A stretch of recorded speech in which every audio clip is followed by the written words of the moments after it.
Morning Where's the number? and or afternoon, everyone, depending on where you are in the world. Thank you all for being here on this, the third day of our online Blessed Unrest conference. Adam Sachs, our fearless leader, has asked me to introduce today's presentations with a few words about myself and my own engagement with Bio4Climate, or BLC for short. My name is Fred Jennings, and I am an ecological economist with degrees from Harvard and Stanford, which may be more education than is good for anyone, who has long been involved in fisheries conservation issues, both through Trout Unlimited, Stripers Forever, and many other conservation and ecologically oriented organizations.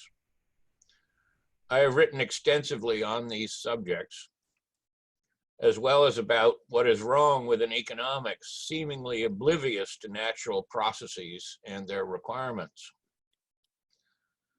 One of the wonderful things about the folks involved with BLC is that all of us are out-of-the-box, unorthodox thinkers with interesting ideas and perspectives reinforced by a curiosity that just does not quit.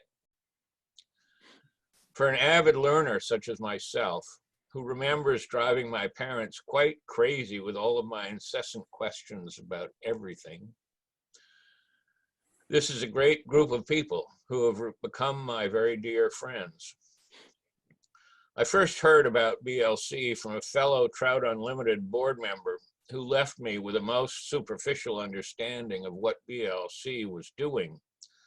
Something about planting trees to reverse global warming or some such foolishness.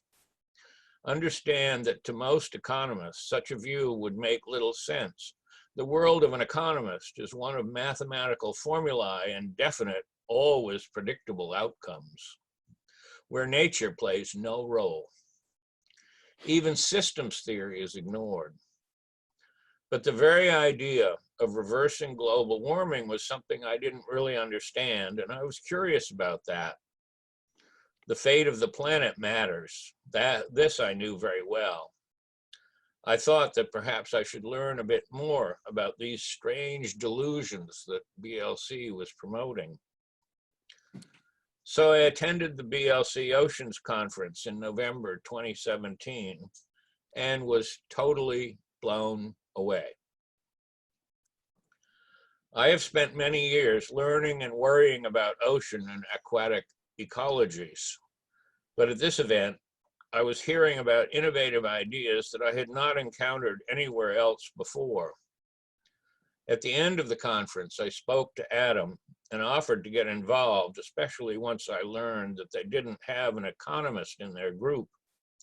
I thought I could help and make a difference, since economics is such a driving force, a driving cause of ecological loss. That I understood very well. Subsequent to the Oceans Conference, I spent some time on the array of fascinating conference videos posted on the BLC website and was even more blown away.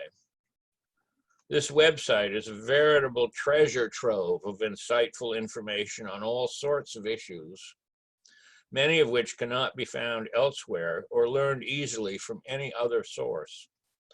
I do recommend that you spend some serious time perusing the BLC website, www.bio4climate.org. I promise you, you will not regret it. I have attended all of BLC's Massachusetts conferences, including one at UMass Amherst, ever since my first introduction to BLC at the Oceans Conference. I wouldn't miss any one of them for the world at this point, and many others seem to feel the same way as I see them at every BLC hosted event. These gatherings and relations have all been valuable learning experiences.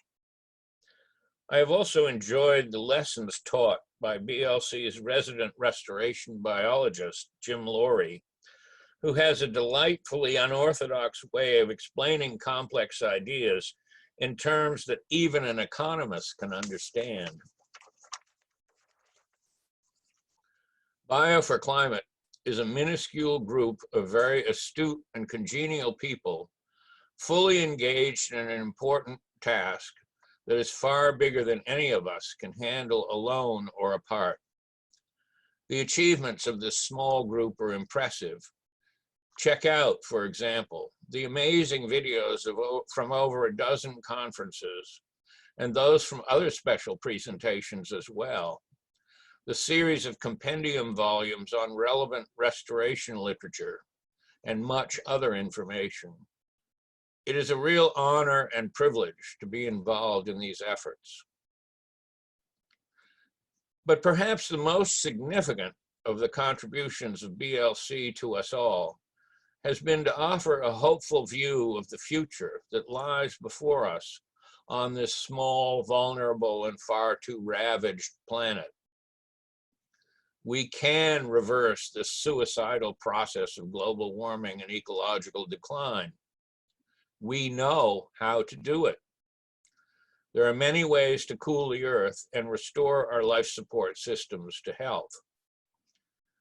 We don't need to leave for the next generation to follow us, only a desiccated desert devoid of fulsome life. But to fix this, we will have to join together and work for restoration with the tools available to us. Today, we have some people we will be hearing from who are doing just that and have been doing so for a long time. Blessed Unrest is alive and well and underway all over the world. We just need to listen and to appreciate that all that these people are accomplishing to help our planet to heal and hopefully thrive for the good of us all. We have 3 sessions before us today to be presented by extremely interesting and accomplished individuals. Precious Peary, Sven Peel, and 2 remarkable activist women, Rachel Berger and Iona Connor. I will say a few words about each of these upcoming talks. First, Precious Peary is from Zimbabwe, a trainer and expert in holistic land management and community facilitation. She will share with us stories of hope from the front lines of climate change and ecological restoration efforts. Second, Sven Peel will then educate us on edible landscaping, on the use of food-producing plants on residential and public grounds. We will learn from him about how we can grow fruit and nut trees, berry bushes, vegetables, edible flowers, and many other delectable delights. Third, our last, but definitely not least speakers before our workshops are 2 Blessed Unrest activists, Rachel Berger and Iona Connor. Rachel hails from South Portland, Maine, and has struggled for years with the local powers that be against ecological losses due to unneeded pipeline projects and other environmental concerns. Iona Connor comes from New Jersey, and she has been actively involved in issues of air pollution and hazardous waste for many years.